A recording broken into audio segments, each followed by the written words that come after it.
আসসালামু আলাইকুম, আমি তুরজাহান ইসলাম জোয়া চলে এলাম জোয়ার রান্নাঘরে নতুন আরও একটা রেসিপি নিয়ে। তো আজকের এই রেসিপিটা হচ্ছে মিল্ক ডেজার্ট। দেখেন এটা কতটা সুন্দর হয়েছে আর খেতেও অসাধারণ। তো চলেন আমরা দেখে আসি এটা আমরা কিভাবে করেছি।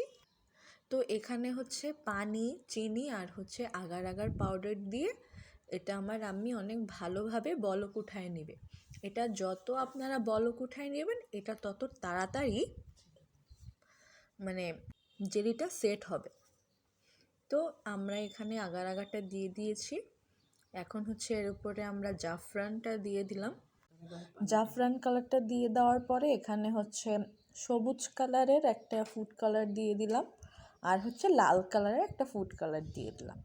তো এটা ভালোভাবে আমরা এই সেট হওয়ার জন্য এখন আমরা এটা ফ্রিজে রেখে দেবো অনেকক্ষণ। আর এই সাইডে হচ্ছে দুধ, তারপরে আগার আগার পাউডার আর হচ্ছে চিনি দিয়ে এটা হচ্ছে আমার আম্মি এটাও অনেক ভালোভাবে বলক উঠায় নেবে।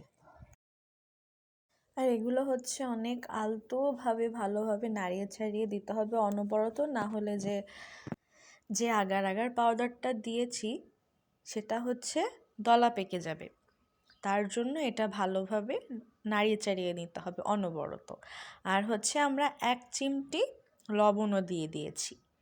তো এটা দেখেন হালকা করে উতলিয়ে উঠতেছে, মানে বলক আসতেছে।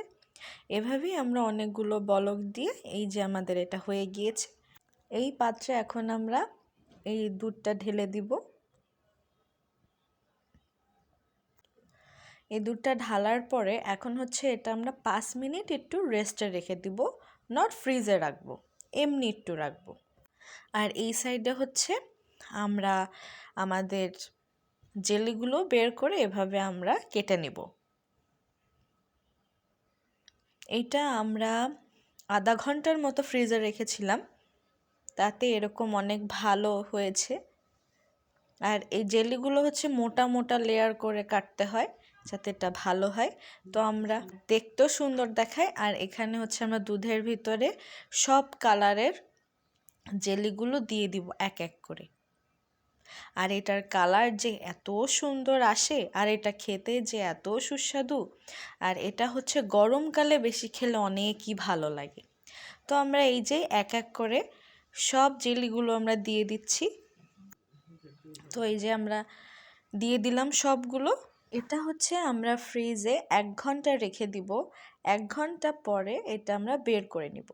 তো এই যে আমাদের এটা সেট হয়ে গিয়েছে। আমরা 1 ঘন্টা এটা ফ্রিজে রাখার পরে এই যে আমরা এটা বের করেছি। আর এখন হচ্ছে এটা আমরা ট্রেতে উঠিয়ে নিয়েছি ট্রেতে। এখন হচ্ছে আমরা এই যে আপনাদের কেটে দেখিয়ে দিব এটা কতটা সুন্দর হয়েছে। তো এই যে দেখেন ভিতরটা কতটা সুন্দর হয়েছে। তো আমাদের এই রেসিপি যদি ভালো লাগে তো বাসায় অবশ্যই ট্রাই করবেন, আর আমাদের চ্যানেলটা আপনারা সাবস্ক্রাইব করে আমাদের পাশে থাকবেন। তো আজকে এই পর্যন্তই। আল্লাহ হাফেজ।